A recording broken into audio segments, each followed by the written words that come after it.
Recién nomás terminamos una hermosa reunión con los de Castro.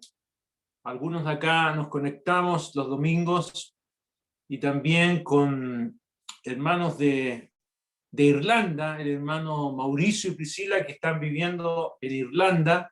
Ellos estaban acá, se fueron a vivir a Irlanda y desde allá nos conectamos y también con otros hermanos de otras latitudes que se conectan. Estamos estudiando el Evangelio de Juan, vamos en el capítulo 4, todos los domingos a las 3:30. Si ustedes quieren participar también, les extiendo la invitación.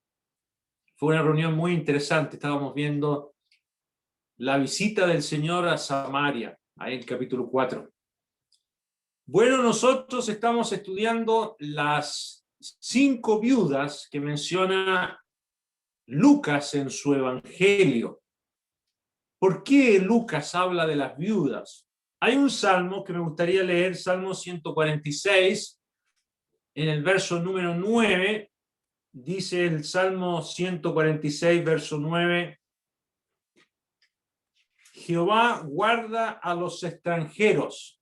Esto es para los hermanos venezolanos y colombianos. Jehová guarda a los extranjeros, al huérfano y a la viuda sostiene.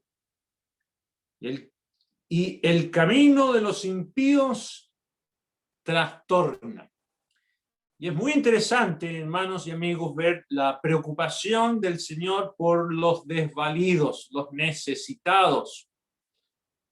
Y acá se menciona las viudas. Y Lucas, como médico compasivo, tiene mucho cuidado en hablarnos de 5 viudas en su Evangelio. Ya vimos 2 la semana pasada. Vimos a aquella mujer de más de 100 años, unos 104 años, viuda, que estaba siempre en el templo, y en la misma ocasión que ella está en el templo, viene María con el niño Jesús. Y ahí está ella hablando del Señor, una hermosa hermana, una hermosa anciana que hacía sin cesar oraciones al Señor. Y estuvimos viendo ese caso y también vimos un poco acerca de la viuda de Sarepta de Sidón que el Señor cita en el Evangelio de Lucas para mostrarnos que ni la harina ni el aceite menguará. Tal como dice este salmo, el Señor sostiene a la viuda. Y hoy día vamos a ver una tercera viuda mencionada por Lucas en una parábola. Vamos al Evangelio de Lucas, capítulo 18. En el capítulo número 18 nos dice ahí, en el verso número 1,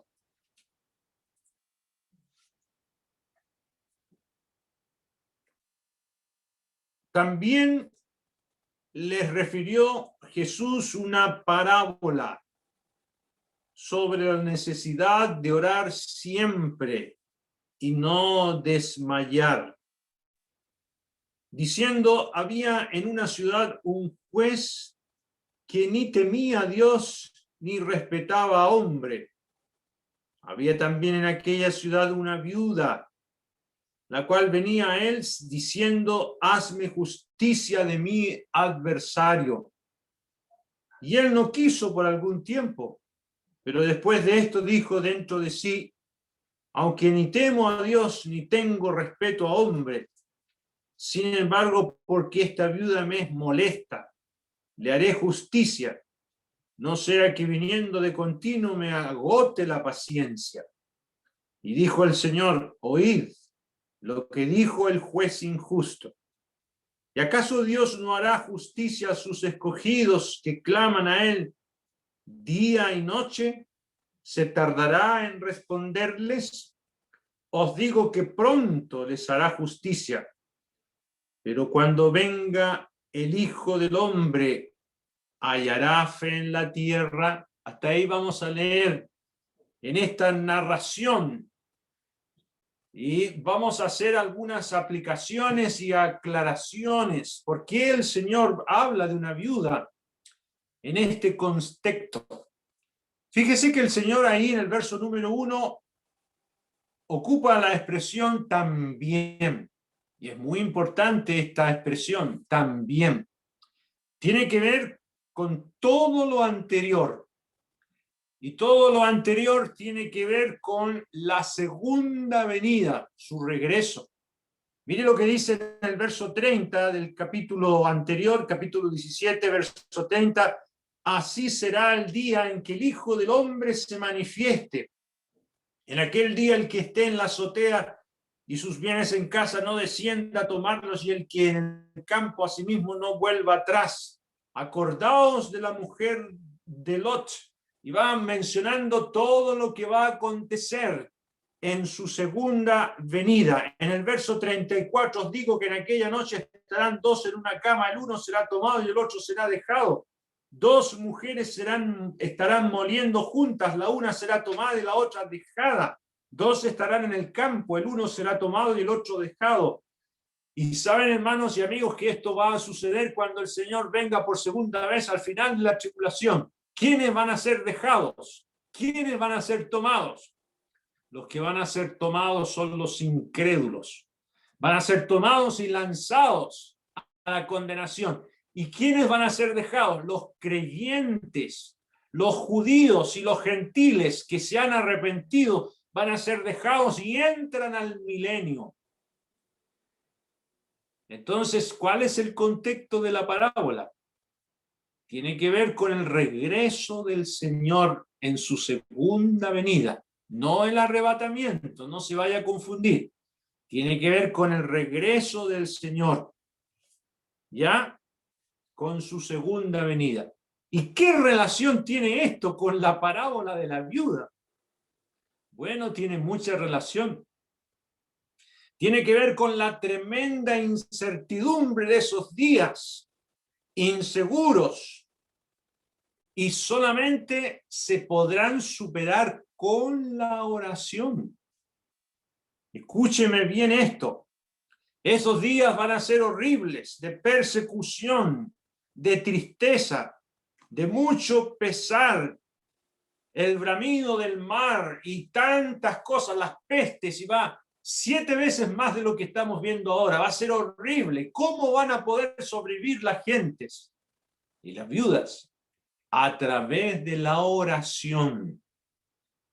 Por eso la palabra del Señor nos enseña a nosotros que debemos ahora mismo echar toda nuestra ansiedad sobre Él, porque Él tiene cuidado de nuestras almas, de vosotros.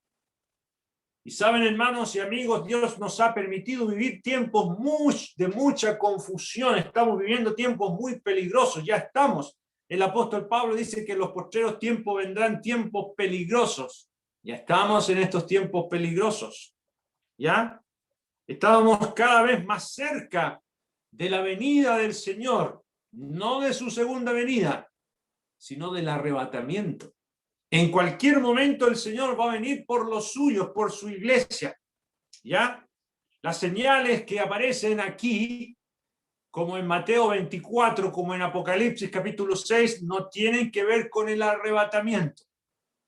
Un hermano me decía, ¿sabe, hermano? Yo creo que el Señor viene porque esta peste es una señal de que el Señor viene. Yo le dije, hermano, ¿a qué te refieres? ¿Que el Señor viene por la iglesia o que el Señor viene por segunda vez? No, que el Señor viene por la iglesia, por eso están pasando estas pestes. No, no hay ninguna señal que el Señor venga por la iglesia, no hay señales. El Señor podría haber venido el año 30, el año 700, el año 1500, el año 2500. No hay señales. El Señor dijo en el aposento alto, vengo otra vez. Y ahí ocupó un presente con idea de futuro. En cualquier momento el Señor podía haber venido. Y el Señor ha aplazado su venida. ¿Por qué? Porque tiene un plan y porque el Señor quiere que muchos se conviertan y formen parte de la iglesia. ¿Ya? No hay ninguna señal para el regreso de Cristo por la iglesia. La iglesia está sobre la tierra y estamos viviendo el preludio de lo que vendrá. Si hoy día vemos esta peste, esta pandemia, Lo que viene va a ser horrible para un mundo incrédulo que no ha querido obedecer el evangelio. En ese tiempo, el Señor les propone a ellos que lo único que les hará sobrevivir es la oración. Esta parábola tiene que ver con ese ambiente de su segunda venida y la necesidad de orar, como nos dice aquí el verso capítulo 18. Dice en el verso 1, también le refirió Jesús una parábola sobre la necesidad de orar siempre y no desmayar. Ahora nosotros podemos extrapolar aquello a nuestra realidad. Claro, sí que lo podemos hacer. ¿Ya? Necesitamos, hermanos, refugiarnos mucho en la oración. Hay muchos hermanos que están pasando por depresión. Muchas hermanas que están pasando por depresión. Hay muchos hermanos que están pasando por una tremenda necesidad económica. Sí, eso es verdad. ¿Y qué es lo que vamos a hacer? El refugio de la oración es importantísimo, ¿ya? Estamos viviendo tiempos muy peligrosos. La Biblia nos dice que el Espíritu dice claramente que en los postreros tiempos algunos apostatarán de la fe, escuchando a espíritus engañadores y a doctrinas de demonios. Y eso ya lo estamos viviendo. Hay mucha gente que ha dejado la fe, la doctrina de la fe, la palabra de Dios, la pureza del evangelio. Algunos incluso se ríen de lo que nosotros hablamos y predicamos. Por eso Pedro dijo, sabiendo primero esto, que los postreros días, esos son los postreros días, los de hoy día, vendrán burladores andando según sus propias concupiscencias. Y esos postreros días ya los estamos viviendo. Y van a decir, ¿dónde está la promesa de su advenimiento? Y no saben ellos que los cielos que hoy día existen y la tierra que hoy día existe están guardados para el fuego que vendrá sobre el mundo. Judas también nos dice que en el postrer tiempo habrá burladores que andarán según sus malvados deseos. Y el apóstol Pablo dice que el Señor Jesucristo se dio a sí mismo por nuestros pecados para librarnos del presente siglo malo. Este siglo en el cual estamos viviendo es un siglo malo. Es el peor de los siglos. A pesar de todo el adelanto científico, a pesar de que nos podemos conectar, ¿saben ustedes, amigos y hermanos, que es el peor tiempo que la humanidad está viviendo? El final de los tiempos de la iglesia va a ser de tremenda confusión, porque vendrán tiempos cuando no sufrirán la sana doctrina, sino que teniendo comezón de oír, se amontonarán maestros conforme a sus propias concupiscencias, y tenemos una tremenda confusión respecto de la fe y de la verdad. Como en ninguna otra época, el diablo ha actuado. Por eso dice Juan, sabemos que somos de Dios y el mundo entero está bajo el maligno. ¿Saben, hermano? Nosotros vemos en los evangelios mucha actividad demoníaca, muchas personas endemoniadas, el Señor liberando a muchos demonios. Pero hoy día el mundo entero está bajo el maligno. Y el diablo está actuando de otra manera, engañando a la gente. Por eso Juan dice, hijitos, ya es el último tiempo. Y vuelve a ocupar Juan la terminología del último tiempo. Ya es el último tiempo. Y según vosotros oísteis que el anticristo viene, así ahora han surgido muchos anticristos. Por esto conocemos que es el último tiempo. Y está hablando en términos plurales, muchos que se oponen a Cristo, que no quieren escuchar el evangelio, que se oponen a la palabra de Dios. Muchas leyes que se están aprobando en contra de la palabra de Dios. El hermano Albert Smith de allá de Estados Unidos nos decía casi llorando que en los colegios sus nietecitos y sus familiares están siendo bombardeados por esta cultura del sexo, enseñándoles que hay un tercer sexo, enseñándoles del sexo anal, enseñándole a los niños toda esa calamidad y mugre. Eso tiene que ver con el misterio de la iniquidad. El apóstol Pablo, cuando escribe a los tesalonicenses, dice, porque ya está en acción, en ese tiempo, ya está en acción el misterio de la iniquidad. ¿Y qué es lo que es el misterio de la iniquidad? La maldad adoctrinada. Solo que hay quien al presente lo detiene hasta que él a su vez sea quitado de en medio. ¿Quién está deteniendo el avance del misterio de la iniquidad? El Espíritu Santo, no puede haber nadie más. Pero va a llegar un momento en que él va a ser quitado de en medio, no de la tierra, sino de en medio de la sociedad. Porque hoy día tenemos hermanos creyentes en muchos lugares. Allá en el Pentágono, como en muchos otros lugares, hay creyentes. En el Senado, en la Cámara de Diputados, de alguna u otra manera, el pueblo de Dios y su Espíritu, el Espíritu Santo, está deteniendo la manifestación de la iniquidad en toda su potencia. Sí, son tiempos muy malos. ¿Y cómo vamos a superar todo esto, hermanos? La oración. La enseñanza aquí del Señor, de esta viuda, de esta parábola de la viuda hostigadora, o esta viuda que viene, la parábola de la viuda y el juez injusto, tiene como contexto, hermanos, la necesidad de orar en tiempos peligrosos. Esta parábola tiene dos personajes. Un juez que no es judío. ¿Y por qué no es judío? Pues los que juzgaban las causas judías eran los ancianos. Era una pluralidad de ancianos. Y nunca un judío debía llevar algún pleito a tribunales públicos. Este juez era uno de aquellos magistrados paganos y remunerados, nombrados por Herodes. Eran absolutamente corruptos. Eran vendidos. Aquí en el verso número 2, diciendo, había en una ciudad un juez que ni temía a Dios ni respetaba a hombre. Bueno, aquí en Chile hay muchos casos de jueces y personajes de este ámbito del juzgado que están siendo juzgados por su corrupción.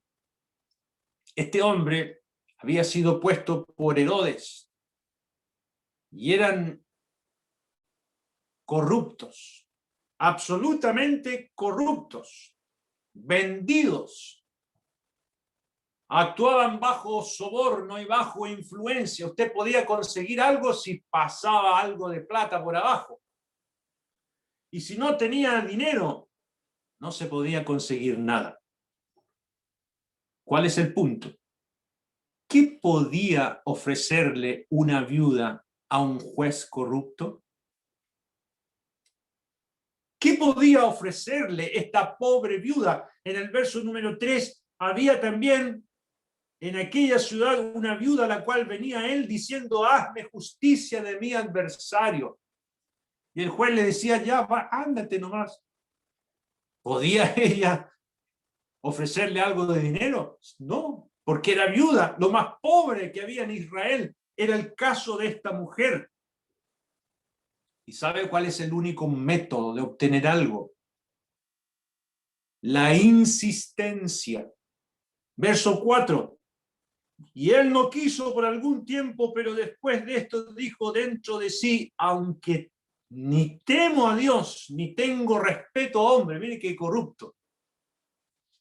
Sin embargo, porque esta viuda me es molesta, le haré justicia, no sea que viniendo de continuo me agote la paciencia. Literalmente dice, viniendo de continuo me golpee bajo el ojo, me ponga un puñetazo. Así dice literalmente el griego.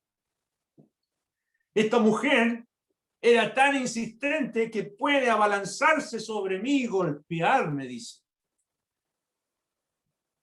Bueno, este juez estaba convencido que esta viuda no cesaría de volver hasta obtener su petición. ¿Y cuál es el punto, hermanos? La insistencia en la oración. Ahora es importante, hermanos, que aclaremos algo en esto. No se trata que nosotros por repetir y repetir una oración le hagamos refrescar la memoria a Dios. Algunos hermanos no oran porque no quieren ser insistentes, porque dicen, bueno, Dios ya sabe, ya, ¿cómo voy a ir de nuevo a decirle lo mismo al Señor si ya se lo dije ya? No. Nosotros no necesitamos informarle a Dios de nada. Él sabe todo antes que se lo pidamos. Pero ¿por qué tenemos que ser insistentes? Por dos cosas importantes. Porque al ser insistentes, le demostramos a Dios que dependemos absolutamente de Él como esta viuda, que no tenemos recursos, que nos derramamos delante de Él en absoluta bancarrota, necesitados de su ayuda, de su misericordia. Y en segundo lugar, hermanos, le estamos diciendo a Dios que confiamos en Él, que tenemos fe. Y volvemos.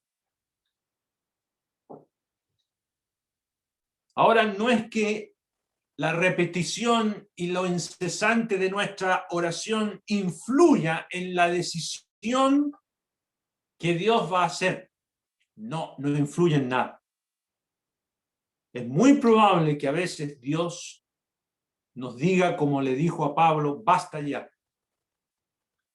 El apóstol Pablo 3 veces había pedido, Señor, quita de mí este aguijón. Y Dios le dijo, basta ya, no me hables más de este asunto. Y el apóstol Pablo tuvo que aceptar una desventaja, un aguijón en su carne, un mensajero de Satanás. Y lo tuvo que aceptar porque de esa manera era más útil. No sea que se me suban los humos a la cabeza. Y ese siervo, tremendo siervo de Dios, aceptó que su oración no sea contestada.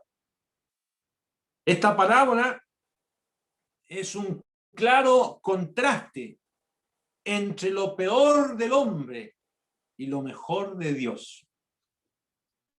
Sí, hermanos, de eso se trata esta parábola. Ahora, hay muchos de nosotros que no tenemos respuestas a nuestras oraciones porque no nos atrevemos a orar derramándonos insistentemente. Algunos oran cuando se acuestan y ahí medio dormidos y su oración es eso durante todo el día.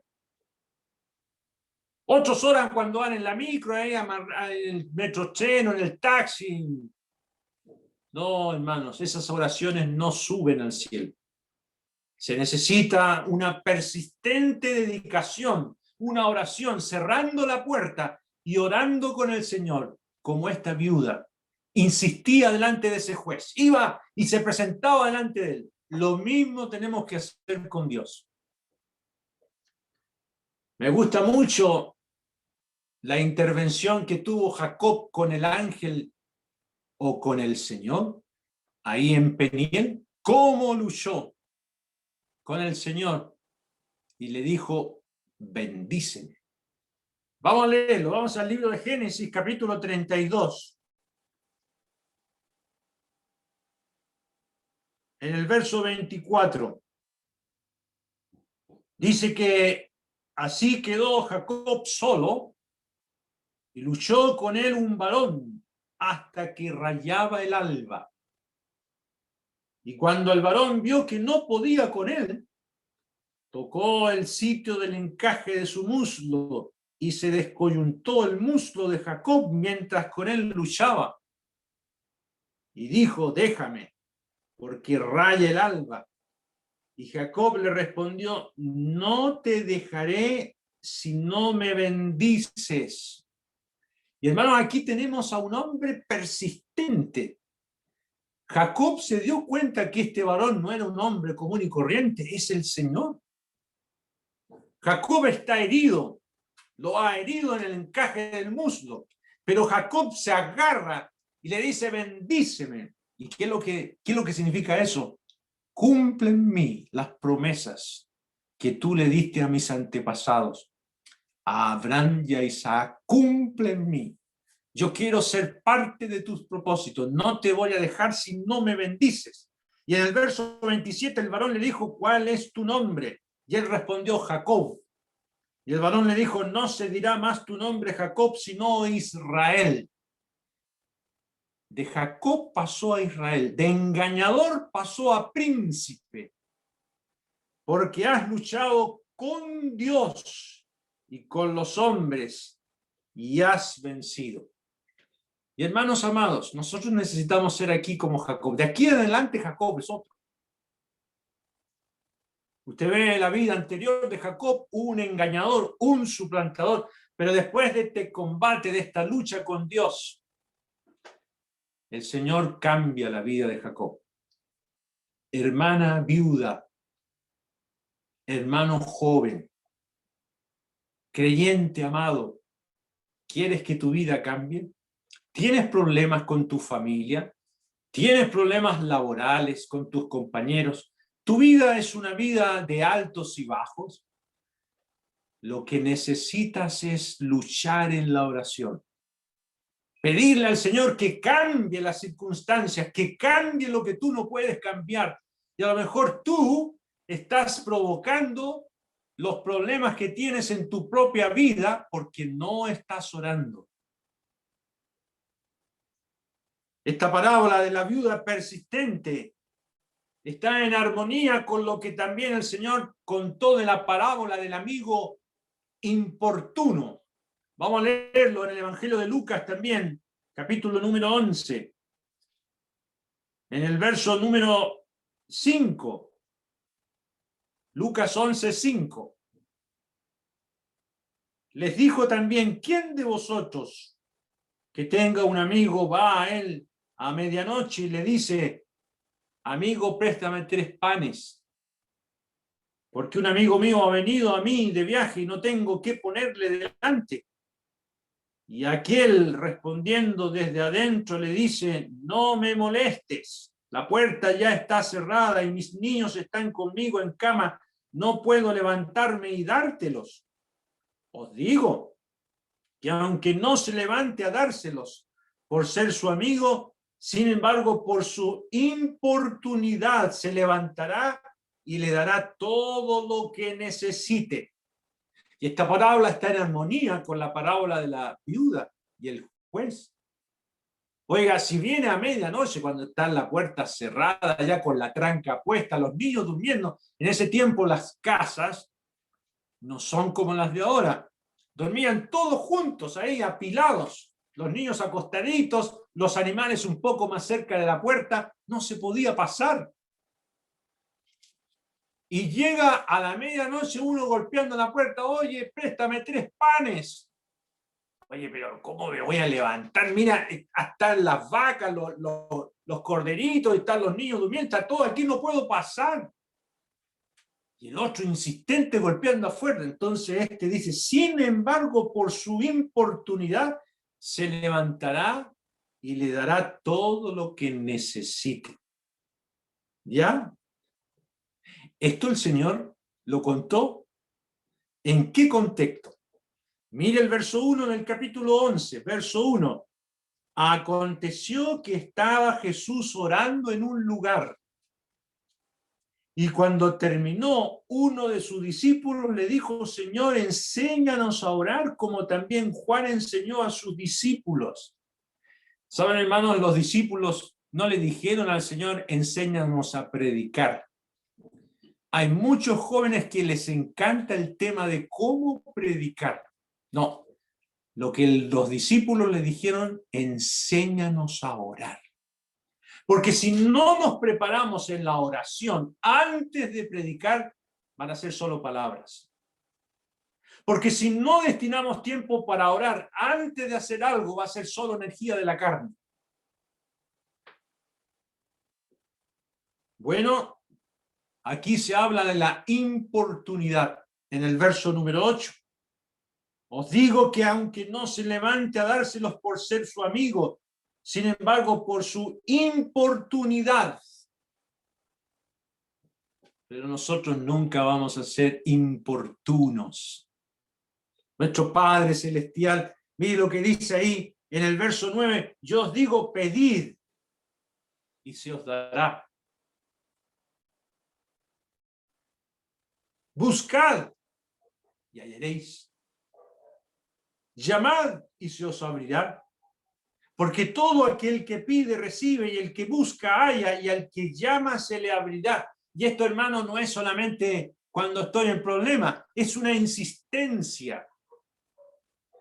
En el verso 11 dice, ¿qué padre de vosotros si su hijo le pide pan le dará una piedra? O si pescado en lugar de pescado le dará una serpiente? O si le pide un huevo le dará un escorpión? Pues si vosotros siendo malos sabéis dar buenas dádivas a vuestros hijos, ¿cuánto más vuestro Padre Celestial dará el Espíritu Santo a los que se los pidan?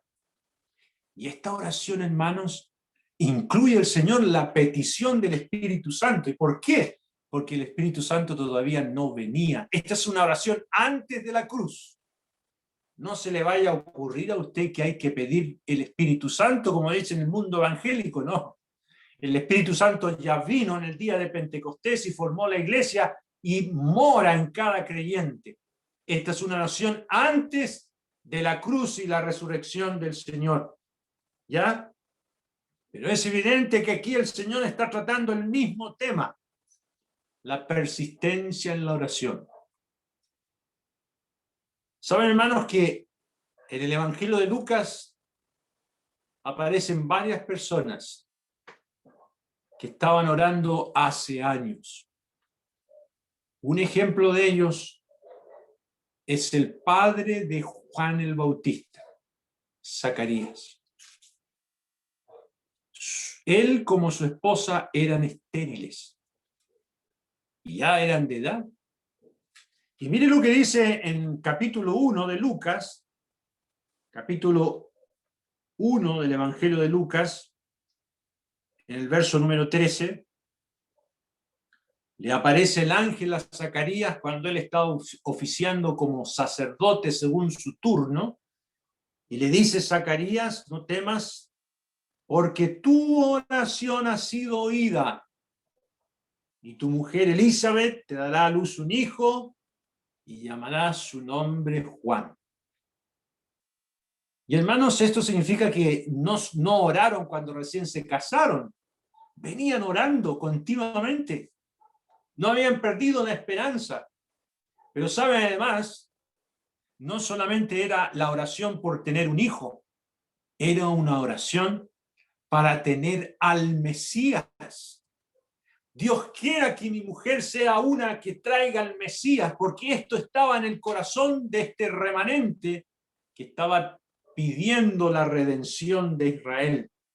Esto es lo que hacía Ana también en el capítulo 2, como vimos el domingo pasado, versículo número 37, nos dice que Ana era viuda hacía 84 años y no se apartaba del templo sirviendo de noche y de día con ayunos y oraciones. Les cuento algo, hermanos, me acuerdo cuando me convertí al Señor, el hermano Francisco Leal fue el que me llevaba a escuchar la Biblia, y por su ministerio y deseo de ver almas salvadas, gracias al Señor que conocí a Cristo como mi Salvador. Íbamos camino al local de la Tres Oriente porque había una campaña sobre el Apocalipsis, y por los mensajes de don Guillermo McBride, don Adolfo Castro, yo me convertí. Y Pancho, íbamos caminando por la calle hacia el local, y Pancho, como es tremendo pescado, me mira para abajo, me dice, oye Camilo, me dice, ¿y cuándo vas a ser salvo?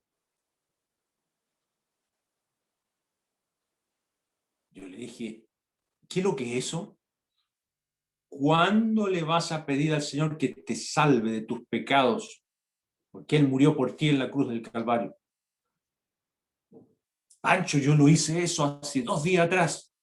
¿En serio? Me dijo, somos hermanos, me abrazó, me dio un abrazo, me dijo, somos hermanos entonces, Camilo, me dijo. Te voy a llevar a conocer una persona que quiere saber de ti. ¿A quién? A una hermana que vive en el local de la Tres Oriente, vive al ladito del local. Ella está enferma y está postrada en cama. La hermana Domínguez. Y me acuerdo que entramos a su casita y la señora de pelito blanco me ve y me dice, hijo mío, tú eres Camilo. Yo he estado orando mucho por ti. Me abrazó, me dio un beso. Y le dije, muchas gracias, señora. ¿Usted oraba por mí? Sí, yo estoy orando por ti para que tú seas salvo. Y yo le dije, ya soy salvo. ¿Ves? Qué bueno, me dijo, mi oración fue escuchada y me abrazó y me besaba. La querida hermana Domínguez. Sus hijas todavía están vivas y hacen lo mismo que ella. Me llaman cada semana diciendo, Camilo, estamos orando por ti.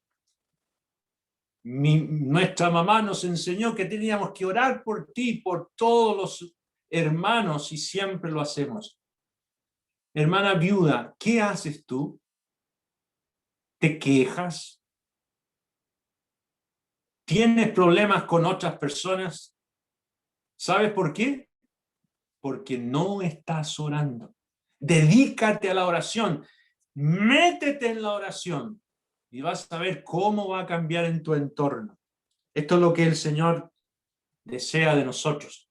Pero no solamente oraba Zacarías y Ana, habían otros también. Vamos a Lucas capítulo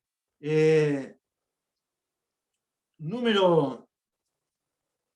Bueno, ya lo leímos, la parábola esta del amigo, pero vemos que habían también pastores esperando las vigilias, y esos pastores que esperaban las vigilias estaban esperando el regreso del Mesías.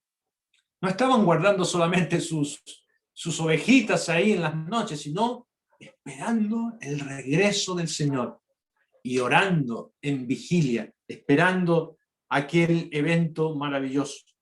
Volvamos a Lucas capítulo 18, la parábola de la viuda y el juez injusto. Ahí en el verso número 6, dijo el Señor, oíd lo que dijo el juez injusto. ¿Y acaso Dios no hará justicia a sus escogidos que claman a Él día y noche? ¿Se tardará en responderles? La respuesta es clara y sencilla, ¿no es cierto? Una viuda persistente que puede lograr justicia de un juez que no temía a Dios. ¿Cuánto más hemos de tener fe nosotros en un Dios bueno y justo? Y aunque tarde en responder, hará justicia. Ella clamaba día y noche. Y quiero referirme y dirigirme nuevamente a las hermanas viudas. Yo no sé si hay alguna hermana viuda con nosotros. Yo invité a mi suegra, no sé si estará por ahí. Ella es viuda.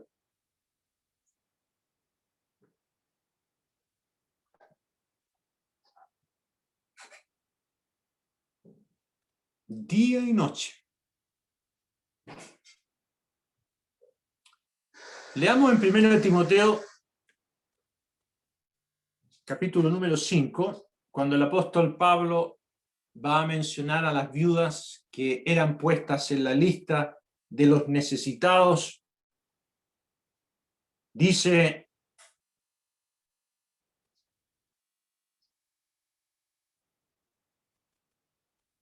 en el capítulo 5 de 1 Timoteo, versículo 5, más la que en verdad es viuda y ha quedado sola, espera en Dios, es diligente en súplicas y oraciones noche y día. Mire, la que tenía que ser puesta en la lista de las viudas que recibían ofrendas de la iglesia. ¿Ya? Oraciones de noche y de día. El verso número 9 dice, sea puesta en la lista solo la viuda no menor de 60 años, que haya sido esposa de un solo marido. Mire, que tenga testimonio de buenas obras, si ha criado hijos, si ha practicado la hospitalidad, si ha lavado los pies de los santos, si ha socorrido a los afligidos, si ha practicado toda buena obra. O sea, una mujer que en su juventud se dedicó a servir al Señor. No podía ser puesta en la lista cualquier viuda. Oh, querida hermana, queridos hermanos, ¿cuánto necesitamos ser más diligentes y dedicarnos a la oración insistente como al servicio insistente? Ahora, una pregunta que hace el Señor. Volvamos a Lucas capítulo 18. En el verso número 8. El Señor dice, os digo que pronto les hará justicia. Si tú insistes en tu oración, Dios te va a hacer justicia. Pero mire la pregunta. Pero cuando venga el Hijo del Hombre, ¿hallará fe en la tierra? ¿Cuál es el contexto de la parábola? El regreso del Señor, su segunda venida. ¿Hallará esta clase de fe el Hijo del Hombre cuando venga? ¿Encontrará un pueblo que está clamando al Señor por su regreso y que está dejando en las manos suyas toda injusticia? ¿Hallará a hombres y mujeres que están clamando así a Dios? Oiga, hermana, usted me dice que yo tengo depresión y que me está pasando tantas cosas. Hermana, si está pasando por depresión, tome sus remedios, pero no deje de orar. No deje de tener fe. No es motivo para dudar. Que el Señor se demore en venir no es motivo para dudar. La incredulidad de ese tiempo va a ser mayúscula. Va a ser como en los días de Noé. Aquí en el capítulo 17, el Señor dice en el verso 26, como fue en los días de Noé, así también será en los días del Hijo del Hombre. Comían, bebían, se casaban y se daban en casamiento hasta el día en que entró Noé en el arca y vino el diluvio y los destruyó a todos. Una sociedad totalmente promiscua. Personas que se casan y se dan en casamiento, se van a divorciar y van a destruir sus matrimonios. Ese tipo de gente es la que nos está rodeando ya.